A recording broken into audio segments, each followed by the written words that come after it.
बेटा ये आपका class 10th home science part 2 और पार्ट 2 का बेटा ये दूसरा पार्ट है।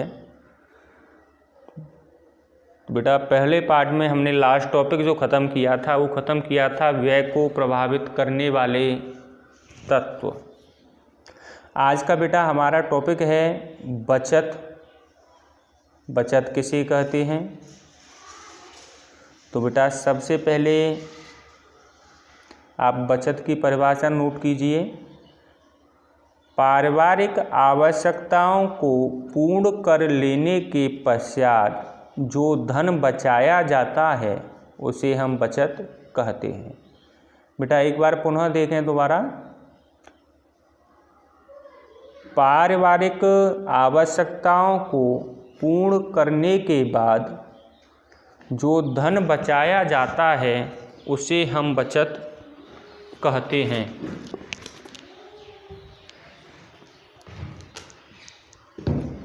तो बेटा परिभाषा आपने नोट की होगी और बेटा परिभाषा में जो आगे है वह है बचत के प्रकार। बेटा बचत के प्रकार में देखें बचत कितने प्रकार की होती है। तो बेटा जो बचत है हमारी वह दो प्रकार की होती है। पहली है ऐच्छिक बचत और बेटा दूसरी है अनिवार्य बचत। ऐच्छिक बचत के अंतर्गत बेटा जो व्यक्ति अपनी आय से कुछ न कुछ अवश्य बचाता है उसे हम ऐच्छिक बचत कहते हैं। और दूसरी है बेटा अनिवार्य बचत। अनिवार्य बचत में यह बेटा सरकारी कर्मचारियों के द्वारा कराई जाती है, जैसे जीपीएफ। अब बेटा सबसे पहले हम ध्यान डालेंगे बचत का महत्व। बचत हमारे लिए क्यों ज़रूरी है? तो बेटा आप देखें किताब में, प्रत्येक व्यक्ति अपनी आवश्यकताओं की पूर्ति धन से करता है। भविष्य की आवश्यकताओं को संतुष्ट करने के लिए वह कुछ धन अवश्य बचाकर रखता है जो आकस्मिक कार्य हेतु व्यय होती है, जैसे संकट आदि आने पर वह उस बचत से में ही व्यय करता है। तो बेटा बचत के जो महत्व हैं वह निम्नलिखित हैं, आप नोट करें। पहला है पारिवारिक उत्तरदायित्वों की पूर्ति। दूसरा है बेटा सामाजिक प्रतिष्ठा। तीसरा है बेटा आश्रितों का भरण पोषण।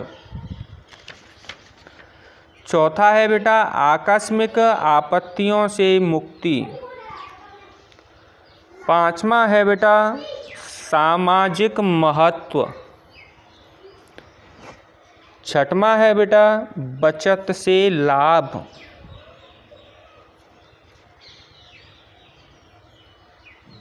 अब बेटा बचत से कौन कौन से लाभ हैं? बचत से जो लाभ हैं बेटा एक अलग आप नोट कर लीजिए। पहला है भविष्य के आकस्मिक संकट में सहायता। आकस्मिक संकट जैसे कोई बीमारी हो जाए, कोई नौकरी छूट जाए और किसी प्रकार का संकट एकदम अचानक आ जाए तो बेटा उससे अगर हमारे पास बचत होगी तो हम अपनी सुरक्षा कर सकते हैं। दूसरी है बेटा पारिवारिक उत्तरदायित्वों को निभाने में सहायता, जैसे बच्चों की शिक्षा, विवाह, ये किससे होते हैं बेटा? मकान खरीदना, कोई भी वाहन लेना, ये किससे होते हैं? सब बचत से होते हैं। तीसरा है बेटा वृद्धावस्था में सुरक्षा। बेटा जब हमारे पास जिस बचत नहीं होगी तो जो वृद्धा स्थिति है हमारी वह सही नहीं रहेगी, क्योंकि वृद्धावस्था में बच्चों पर आर्थिक दृष्टि से निर्भर या आश्रित नहीं रहना पड़ता। आगे देखें बेटा नंबर 4 है आश्रितों की सहायता। आश्रितों की सहायता मतलब परिवार में किसी सदस्य की मृत्यु हो जाने, नौकरी छूट जाने या अन्य संकट आ जाने पर उसके परिवार को सहायता दी जा सकती है। 5वां है बेटा आर्थिक लाभ। 6वां है बेटा जीवन स्तर उठाने में सहायता। 7वां है आत्मविश्वास और आत्मनिर्भरता की भावना देने में सहायता। 8वां है राष्ट्र के विकास में सहायक। तो बेटा ये रही हमारी बचत के बारे में हमने अभी आपको बताया। अब हम बताएंगे बचत के विनियोग की आवश्यकता। तो बेटा बचत के विनियोग की आवश्यकता जो है वह 2 हैं। पहली है अपनी बचत का धन गृहिणी घर में सुरक्षा की दृष्टि से नहीं रख सकती, क्योंकि चोरी का भय बना रहता है। और बेटा दूसरी चीज़ ये है कि उसे जो धन है वह घर रखने में कोई भी लाभ नहीं होता, क्योंकि न तो उसमें कुछ वृद्धि होगी और वह वैसे ही घर में रखा रहेगा।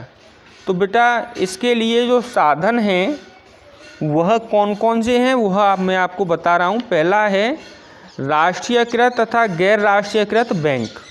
हम अपने पैसे को कहाँ रख सकते हैं? बैंक में। दूसरा है बेटा डाकखाने की जो बचत योजनाएं होती हैं वह हैं। तीसरा है बेटा भारतीय जीवन बीमा की बचत योजनाएं।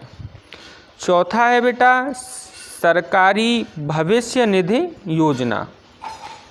5वां है बेटा यूनिट ट्रस्ट ऑफ इंडिया की बचत योजना। 6वां है बेटा सहकारी ऋण समिति की योजना। 7वां है बेटा कंपनियों के शेयर्स या हिस्से। और 8वां है बेटा इसमें चिट फंड योजना। तो बेटा ये रही बचत विनियोग के साधन हमने अभी आपको बताए। अब बात आगे आती है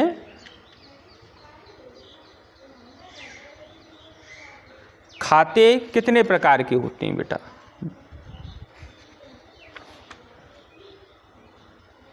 तो बेटा पहला जो बैंक में हमारे खाते होते हैं वह बेटा 2 प्रकार के होते हैं।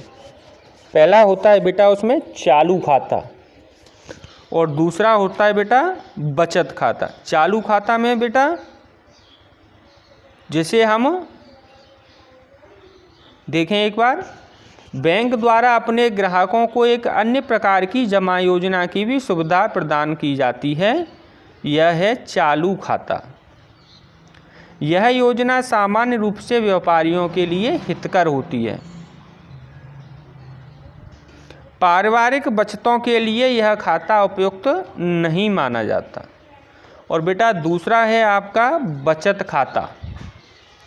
बचत खाता बेटा इसमें रुपए जमा करने में केवल एक ही प्रतिबंध है कि 1 माह में अधिक से अधिक 2 बार हम पैसे निकाल सकते हैं।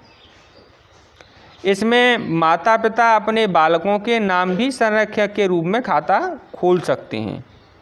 तो बेटा ये तो रहा आपके खाता, चालू खाता, बचत खाता। अब बेटा देखें तीसरा है आपका निश्चित अवधि जमा खाता। चौथा खाता है बेटा जनता जमा खाता। 5वां खाता है गृह बचत खाता। और 6वां खाता है आपका संचयी सावधिक जमा योजना। 7वां है अवृत पेंशन योजना। 8वां है बेटा पुनर्विनियोजित योजना। तो बेटा ये तो रही आपकी बैंक में खाते खोलने वाले के जो खाते खोले जाते हैं आपके उनके प्रकार। अब बेटा आगे है देखेंगे आप कि बैंक में खाता खोलने के बेटा नियम क्या हैं।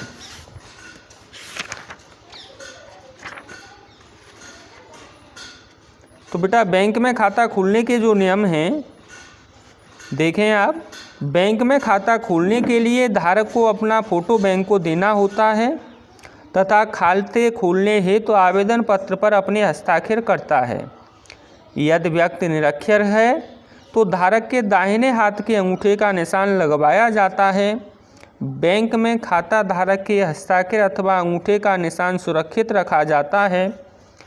बैंक से धन निकालते समय धारक के हस्ताक्षर तथा अंगूठे के निशान का मिलान करके ही धन निकाला जाता है।